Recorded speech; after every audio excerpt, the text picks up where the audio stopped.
দাঁড়িয়ে আছে, ঢোকার সময়ও দাঁড়িয়ে আছে। ভয়ে ভয়ে ঢুকলাম, বেরোচ্ছি কিন্তু কাউকে কিছু করছে না। না কিচ্ছু করছে, কিচ্ছু হবে না। চলে আসো চলে আসো চলে আসো চলে আসো।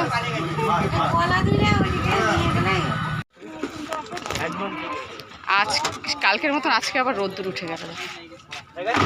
ওটো ওটো ওটো ওটো ওটো ওটো এই খালি পায়ে যেতে না বললাম তো, খালি পায়ে কেন?